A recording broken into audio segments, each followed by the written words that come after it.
Assalamualaikum warahmatullahi wabarakatuh. Perkenalkan, nama saya Tina Sundari. Saya mengajar di SMK Negeri 1 Cisarua, Kabupaten Bandung Barat. Video ini saya buat untuk memenuhi salah satu persyaratan lapor IKI kinerja pada aplikasi TRK Provinsi Jawa Barat untuk laporan kinerja bulan Agustus tahun 2022.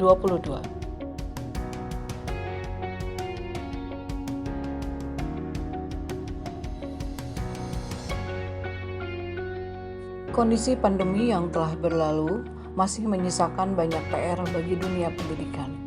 Keadaan saat pandemi yang mengharuskan kegiatan pembelajaran dilakukan secara daring dalam waktu yang cukup lama memberikan dampak learning loss yang cukup besar.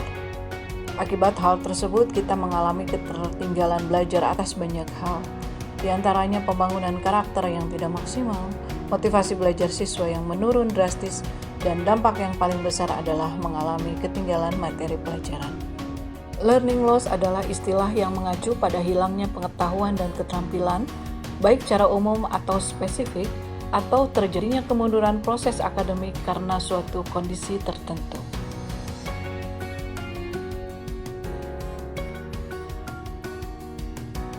Yang menjadi tantangan sekarang adalah bagaimana memanfaatkan waktu yang tersedia untuk mengefektifkan pencapaian tujuan pembelajaran dan mengejar ketertinggalan di masa pandemi.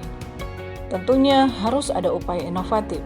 Jangan sampai learning loss ini bertambah parah akibat tidak adanya penataan proses pembelajaran secara tepat, metode belajar yang digunakan tidak efektif, sehingga pemanfaatan waktu menjadi kurang efisien. Hal ini benar-benar menjadi tantangan, terlebih lagi bagi guru mata pelajaran kejuruan di SMK yang dituntut untuk menghasilkan siswa yang terampil dan siap terjun ke dunia kerja. Permasalahan ini pula yang menjadi pemikiran utama penulis saat merancang pembelajaran bagi siswa kelas 12 OTKP yang melaksanakan PKL di semester 5. Sementara pembelajaran praktik sangat kecil porsinya didapat oleh siswa saat tahun ajaran lalu, di mana pembelajaran dilaksanakan secara daring. Terinspirasi dari materi yang penulis dapatkan saat mengikuti pelatihan pembatik atau pembelajaran berbasis TIK bersama Pusdatin Kemdikbud pada tahun 2020, saya coba mengimplementasikan satu model pembelajaran inovatif. Penerapan model pembelajaran ini sudah saya sesuaikan dengan kesiapan siswa, tuntutan kurikulum, serta mengupayakan untuk mengejar ketertinggalan atau learning loss. Model pembelajaran yang saya implementasikan adalah Flipped Classroom. Model pembelajaran ini saya implementasikan pada mata pelajaran otomatisasi tata kelola humas dan keprotokolan di kelas 11 OTKP pada kompetensi dasar 3.5 atau menerapkan pelayanan prima kepada pelanggan. Dan materi yang saya implementasikan dengan model pembelajaran ini adalah praktik bertelepon serta etika menerima tamu di tempat kerja. Kalau kita bicara flipped classroom, artinya adalah kelas yang terbalik.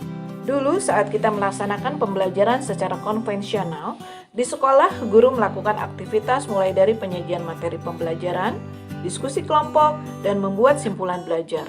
Dilanjutkan dengan pemberian PR, soal latihan, dan tugas-tugas proyek untuk dikerjakan siswa di rumah. Sedangkan dengan model pembelajaran flipped classroom ini, kegiatan belajarnya dibalik.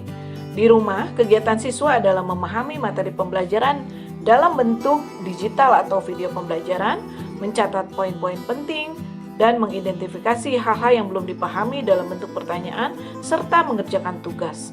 Kemudian, siswa hadir di sekolah untuk membahas poin-poin yang belum dimengerti, penyelesaian tugas, praktik-praktik, dan melaksanakan tes. Ada 4 aspek yang harus dipenuhi oleh seorang guru ketika akan menerapkan model pembelajaran flipped classroom ini. Pertama adalah flexible environment. Artinya di awal guru merancang waktu dan ruang belajar sesuai kebutuhan siswa. Kedua, learning culture. Pada tahapan ini, guru memberikan kesempatan kepada peserta didik untuk melakukan aktivitas pembelajaran secara mandiri. Yang ketiga, intentional content.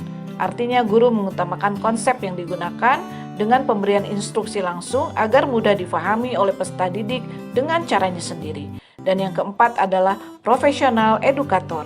Artinya seorang guru membimbing semua siswa, baik secara individu maupun kelompok, dan memberikan umpan balik. Implementasi mode pembelajaran flipped classroom saya lakukan dengan langkah-langkah sebagai berikut. Langkah awal terdiri dari beberapa tahapan, yaitu menentukan materi atau kompetensi dasar yang esensial dan krusial untuk diajarkan dan dilatihkan kepada siswa. Menentukan tujuan pembelajaran untuk setiap pertemuannya, yang dalam hal ini hanya berdurasi 2 kali 60 menit. Membuat grup mata pelajaran di WhatsApp. Pemilihan WhatsApp sebagai grup belajar disesuaikan dengan kesiapan ruang belajar yang mudah diakses oleh siswa. Dan langkah berikutnya adalah mensosialisasikan mode pembelajaran ini melalui WhatsApp Group 1 minggu sebelum mode pembelajaran ini diimplementasikan. Langkah berikutnya adalah pengorganisasian kelas belajar di rumah. Pengorganisasian belajar di rumah dilakukan dengan cara mengintegrasikan instruksi-instruksi belajar dalam satu pesan WhatsApp yang terdiri dari link absen, link materi pembelajaran, link tugas, dan link folder pengumpulan tugas. Pengorganisasian kegiatan belajar tersebut dilakukan melalui grup WhatsApp 2 hari sebelum pelaksanaan tatap muka terbatas. Tampilan pada slide adalah kegiatan pertemuan ke-1 di masa PTMT. Di situ saya mengingatkan siswa tentang materi pembelajaran yang akan dipraktikkan di kelas 2 hari kemudian. Kegiatannya meliputi siswa diminta untuk mengisi daftar hadir, kemudian mempelajari materi pelajaran yang diberikan dalam bentuk file, dokumen, dan video pembelajaran. Setelah itu siswa diminta untuk mempersiapkan alat bahan untuk praktik, serta berkolaborasi dalam menyelesaikan tugas yang diberikan. Tes yang diberikan saat tatap muka di kelas dikemas dalam bentuk praktik. Dalam hal ini, praktik bertelepon pada pertemuan ke-1 dan praktik menerima tamu atau pelayanan pelanggan pada pertemuan kedua. Dari hasil evaluasi saya terhadap penerapan mode pembelajaran ini, ternyata model flipped classroom yang terintegrasi ke dalam WhatsApp cukup efektif untuk meningkatkan kualitas pembelajaran siswa SMK di masa PTMT ini. Dampak positif yang muncul antara lain, waktu belajar menjadi jauh lebih efektif dan efisien. Siswa yang sudah kompeten dalam kompetensi dasar ini sebanyak 92%, dan ini dapat dicapai dalam waktu pembelajaran tatap muka selama 2 kali 60 menit.